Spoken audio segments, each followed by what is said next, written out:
Good morning. Good morning. My name's Laura. I'm the minister here. It's so good to see you all today. I want to, in a moment, center us as we go into our worship space this morning. But before that, I want to make sure we say hello to all of those folks joining us on Zoom this morning. You can give a good morning.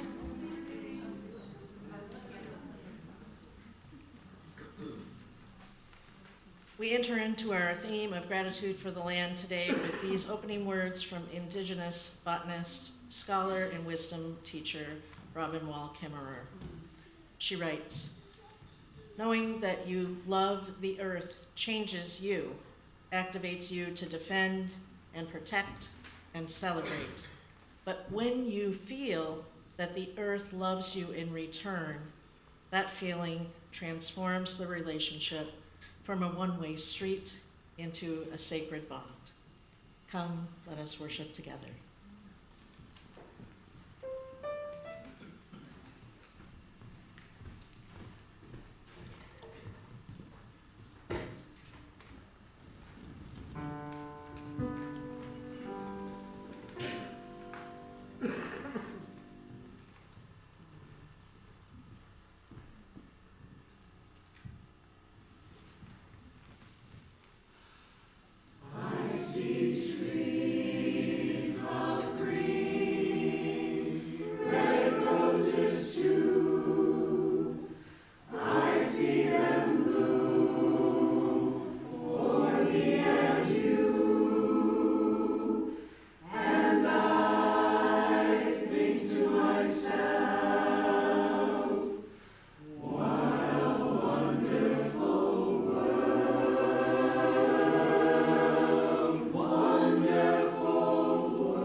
Every fall and spring, my parents used to drive 100 miles from our house on Klamath Lake down the Klamath River to fish for salmon.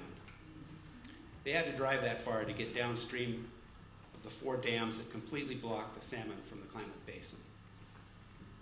Copco number 1, Copco number 2, J.C. Boyle, Iron Gate. Those were the names of the dams cutting off the final 400 miles of upstream habitat in the Klamath River tributaries. Those dam names were curses to the fishermen, to the salmon, to the tribes, and to the very idea of a wild river. My parents didn't live to see it. This October, just a month ago,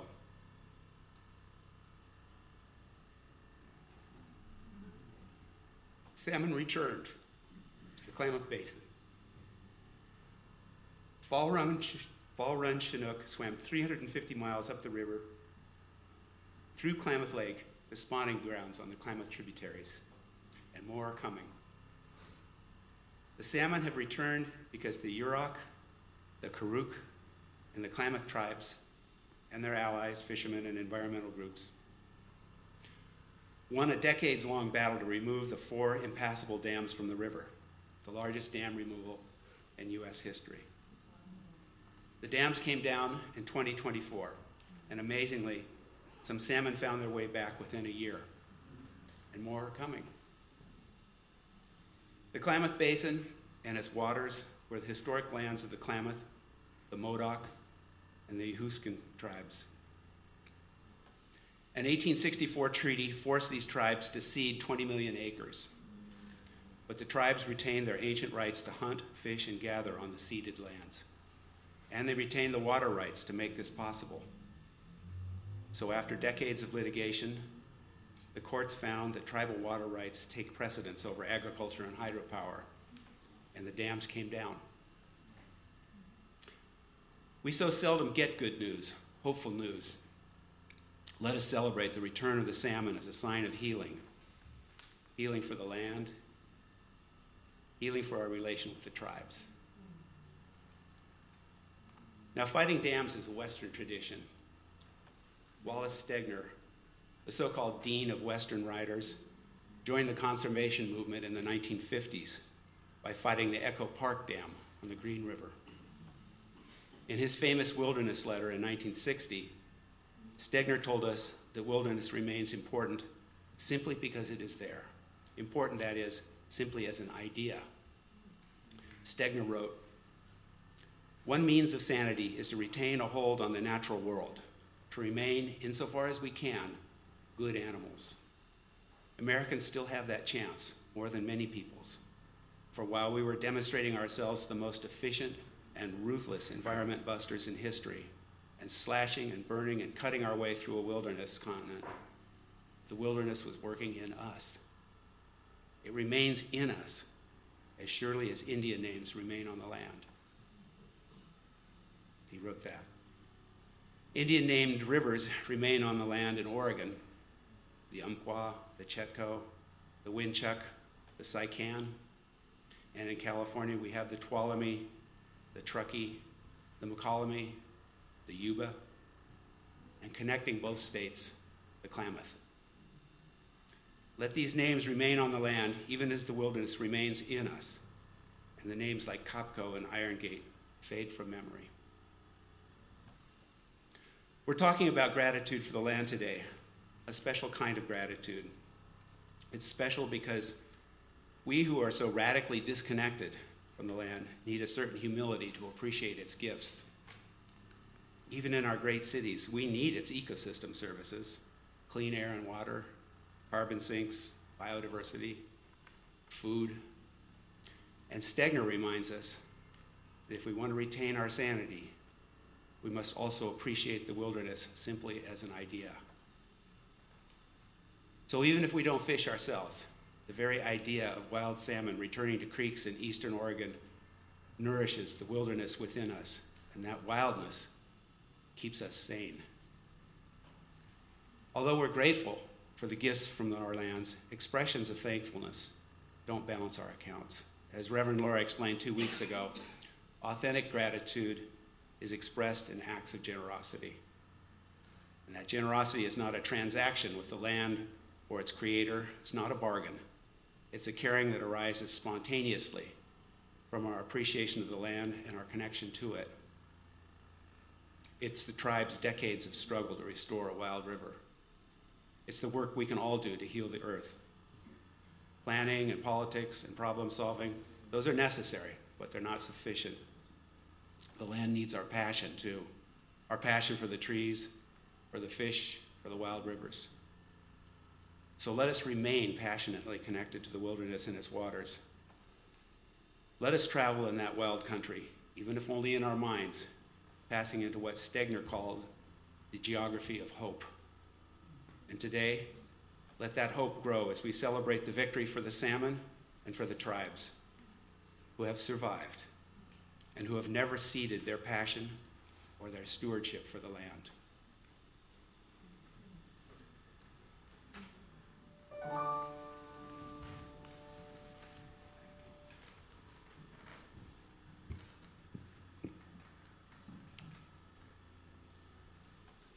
There is a season each year when gratitude becomes the theme, when it appears on greeting cards, pillows, yard signs, doormats, store displays.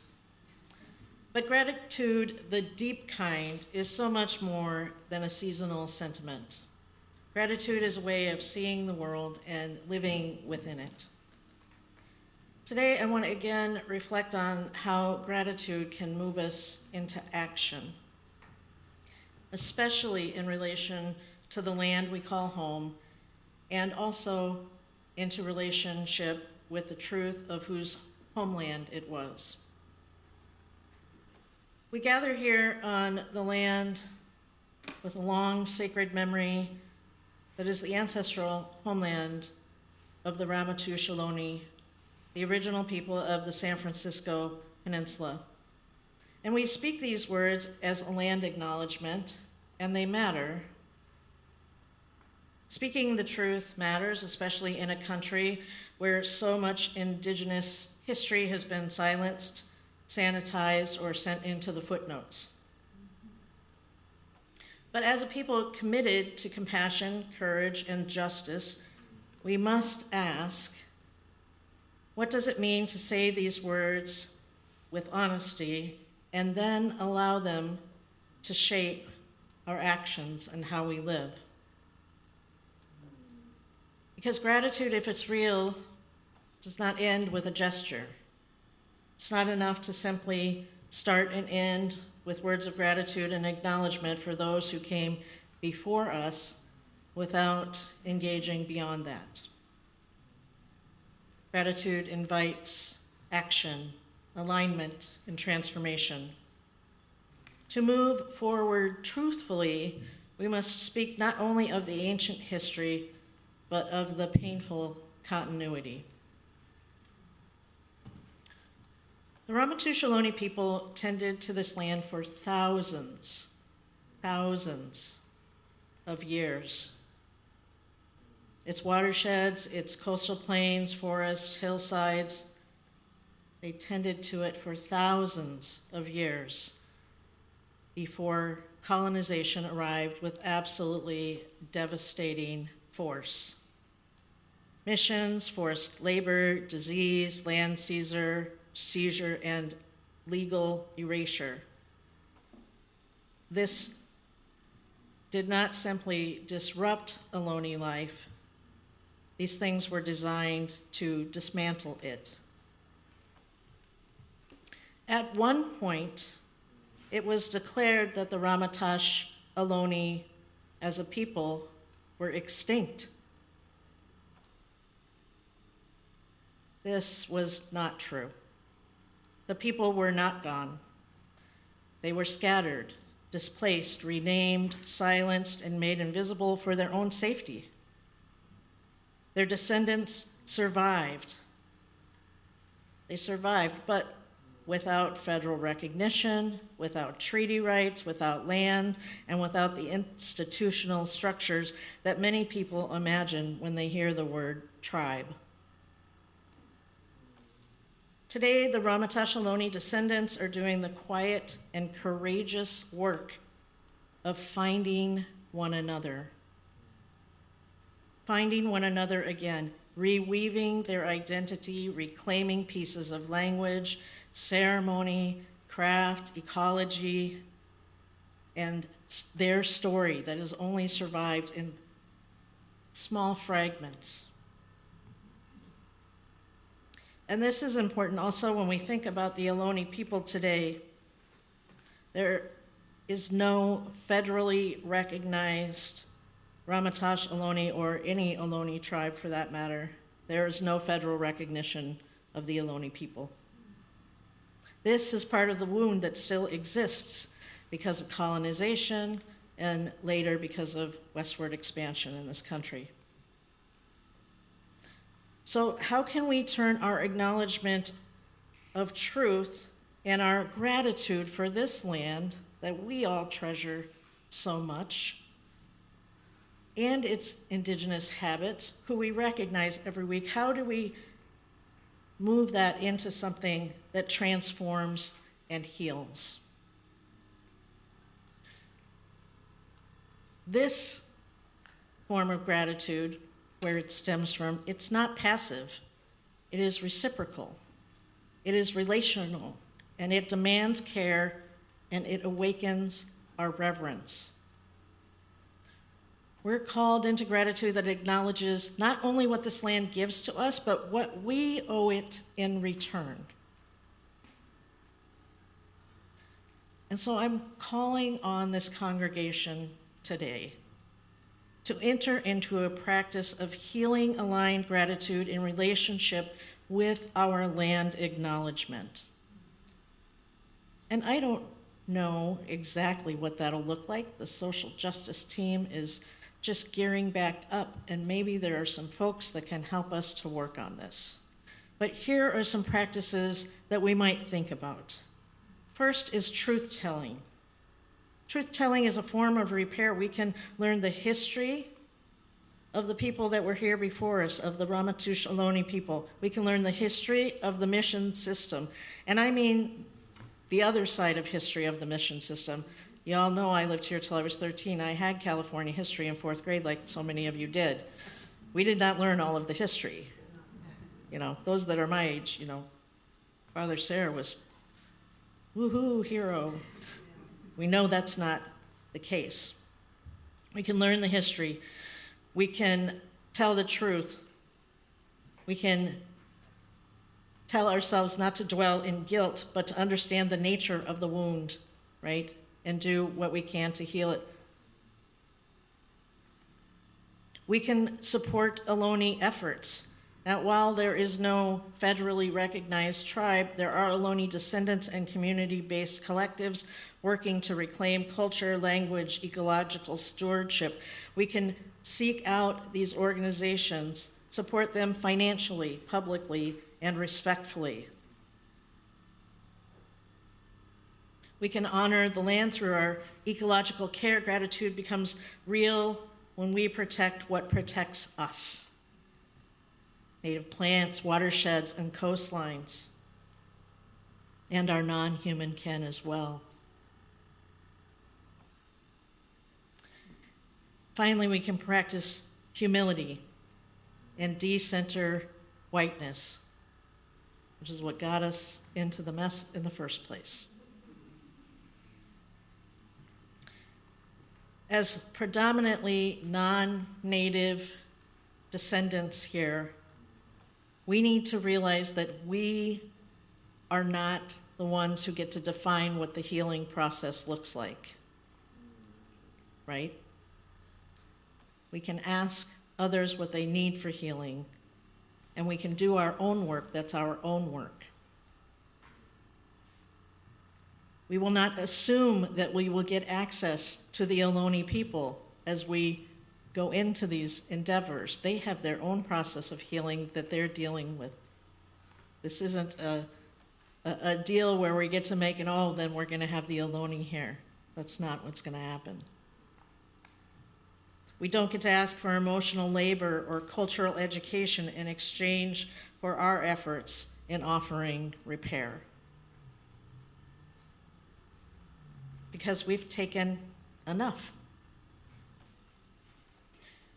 So here's my proposal, that we keep our land acknowledgement alive, that it not become just rote, recited words every week, that when we do talk those words, we take a moment to think about the things that we can do. We take a moment to think about projects that we can have here to make that statement alive every week. And the statement will not be an apology. It's not an apology. It's not meant to make us feel better. That's not what it's there for. It's there to tell truth. It's not something to make us feel guilty, because we're not going to get anywhere with that. It should be an acknowledgement, just as it is, but it should always also be a reminder of our ongoing commitment to relationship with truth and to healing our relationship with the land and the Ohlone people. We are not responsible for the past, but we are responsible to it. And we are responsible for the future. So imagine then, in thinking of that, imagine if gratitude becomes the compass to shape how we live, not just how we feel. Imagine acknowledging the Ramatash Ohlone people led us to honor the worth in ways that echoed indigenous principles of reciprocity. Imagine if our spiritual life extended beyond our sanctuary into the very soil, air, and water that surrounds us. Imagine if gratitude became the beginning of healing that we ourselves may never see completed. Friends, we have hearts grounded in love that can make these things that we imagine come true. Therefore, let our land acknowledgement not be the end of something, but the beginning of a spiritual invitation, the beginning of a larger relationship. Let us invite gratitude grounded in honesty, grounded in humility, and grounded in love. And so may we choose to live in that way that honors the Ramatush Ohlone people, not only with our words, but with our actions, our commitments, and our generosity, and our reverent gratitude for this sacred, beloved land where we do all belong. Amen.